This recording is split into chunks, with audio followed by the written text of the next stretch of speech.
तुम्हा मान्य स्वामी ऐसे घडावे, मना माझी प्रतिकूल अनुकूल भावे, विकल्पतया आड काही न येवो, असा बुद्धिदाता स्वामी तुम्ही हो. आज ऐकूया मिरजेचे श्रीयुत राकृ तथा राजाभाऊ रानडे यांनी सांगितलेली आठवण, सिद्धपुरुष स्वामी स्वरूपानंद. वैकुंठवासी संत मामासाहेब दांडेकर उवाच. सध्या रत्नागिरीजवळ पावस इथं एक सिद्धकोटीला पोहोचलेले सत्पुरुष आहेत. हे वैकुंठवासी परमपूज्य संत सोनोपंत मामासाहेब दांडेकर यांचे जाहीर प्रवचनातील उद्गार ऐकताच ते संत वाक्य प्रमाण मानून मी लगेच पावसचा रस्ता धरला. पावस इथले सद्गुरू स्वामी स्वरूपानंद सर्वार्थानं सिद्धपुरुष आहेत, तशी त्यांची ख्यातीही आहे. पण मला माझ्या साधनकालात साधकाला ही जी प्रचिती आली ती याप्रमाणे. 1958 सालापासून पंढरीला प्रतिवर्षी पायी जायचं भाग्य मला लाभलं. वैकुंठवासी संत मामासाहेब दांडेकर धुंडा महाराज यांच्या तेथील प्रवचन आणि निरूपणाच्या श्रवणानं आमची भक्तिमार्गावर श्रद्धा बसली. 6-7 वर्षांतच आपल्यावर सद्गुरू कृपा व्हावी अशी इच्छा निर्माण झाली. गुरुभेटीची ओढ लागली, पण विशेष चालना मिळत नव्हती. पैठणच्या विजयी पांडुरंगाचं एक चित्र मला मिळालं होतं. त्यावरच वर्तमानपत्रातून आलेलं वैकुंठवासी दांडेकरांचं चित्र मी लावलं होतं. हे चित्र देव्हाऱ्याजवळ ठेवून मी दररोज प्रार्थनेला बसत असे. गुरुदेव रानडे यांचे अनुगृहीत असलेले माझे ओगलेवाडीचे चुलते श्री अच्युतराव रानडे यांना आपल्या नामस्मरण साधनेमध्ये काही अडचणी आणि शंका आल्या होत्या. त्यांचं निरसन पावस येथील श्री स्वामी स्वरूपानंद स्वामी यांच्याकडून होईल असं त्यांच्या ज्येष्ठ गुरुबंधूंबरोबर झालेल्या चर्चेमधून आणि स्वतःच झालेल्या दृष्टांतावरून समजल्यावर ते पावसला गेले होते. परत जाताना ते मिरजेत उतरले होते.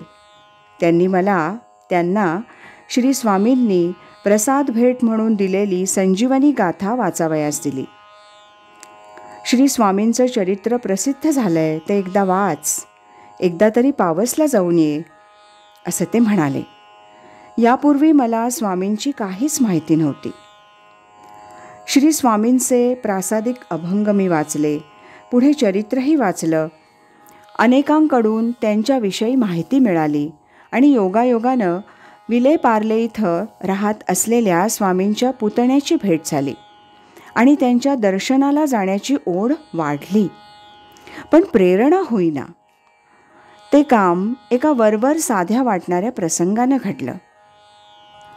1966 साली आषाढी वारी झाल्यावर जुलैमध्ये वैकुंठवासी मामासाहेब दांडेकर मिरजेत आले होते. इथल्या माधवजी मंदिरात त्यांचं प्रवचन होतं. प्रवचन संपलं आणि व्यासपीठावरून खाली उतरता उतरता समोर बसलेल्या राजघराण्यातील मंडळींना उद्देशून असेल कदाचित ते म्हणाले, सध्या रत्नागिरीजवळ पावस इथं एक सिद्धकोटीला पोहोचलेले सत्पुरुष आहेत. समोरच्या मंडळींनी या वाक्याला विशेष प्रतिसाद दिलेला मला आठवत नाही. मी मात्र बराच दूर बसलेला असूनही त्या वाक्यानं माझ्या मनात लख्ख प्रकाश पडला.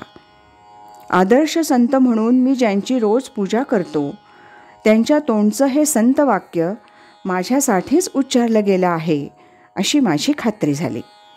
त्यानंतर लगेच अक्षरशः धावत म्हणजे 31 जुलै 1966 मी पावस गाठलं. दुसऱ्या दिवशी अधिक श्रावण शुद्ध 15 शके 1888 म्हणजे 1 ऑगस्ट 1966 या दिवशी माझ्यावर श्री सद्गुरू स्वरूपानंदांची कृपा झाली. मला अनुग्रह मिळाला. संतांची वचनं ही सत्यवचनं असतात याची प्रचिती आली. आमची 3ही मुलं विद्यार्थी दशेमध्ये हायस्कूल आणि कॉलेजामध्ये शिकत असताना इसवी सन 1968 प्रथमच पावसला श्री सद्गुरू स्वरूपानंद स्वामींच्या दर्शनाला गेली होती. त्यांनी परत आल्यावर श्री स्वामींच्या अलौकिकत्वानं भारावून जाऊन आपला अनुभव सांगितला तो असा. सकाळी श्री स्वामींच्या प्रथम दर्शनाला खोलीमध्ये जाताना पूजा साहित्यामध्ये त्यांनी बागेतील फुलं तोडून नेली होती. आत गेल्यावर मुलांनी पूजा साहित्याचं ताट स्वामींच्या पुढे कॉटवर ठेवलं. स्वामींनी त्यातील फुलं आपल्या एका हातात घेतली आणि एक एक फूल कॉट शेजारील भिंतीवरील फोटोंना घालू लागले. जेवढे फोटो होते तेवढीच फुलं त्यांच्या हातामध्ये होती.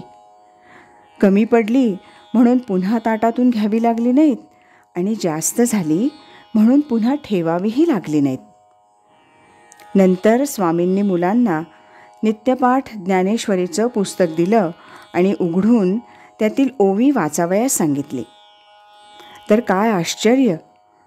मुलांनी जे पान उघडलं त्यावर ओव्या होत्या. ते विहित कर्म पांडवा आपुला अनन्य बोलावा आणि हेची परमसेवा मज सर्वात्मकाची. आणि दुसरी ओवी होती. तया सर्वात्मका ईश्वरा स्वकर्म कुसुमांची वीरा पूजा केली होय अपारा तोषा लागी. बागेतील फुलांपेक्षा तुमची स्वकर्म कुसुम मला सर्वात्मकाला अर्पण करणं हीच पूजा. सिद्ध पुरुष स्वामी स्वरूपानंद. श्रीयुत रा.कृ. तथा राजाभाऊ रानडे मिरज यांनी लिहिलेली आठवण आपण ऐकली. श्रीमत सच्चिदानंद सद्गुरू श्री स्वामी स्वरूपानंद महाराज की जय. हरि ओम तत्सत.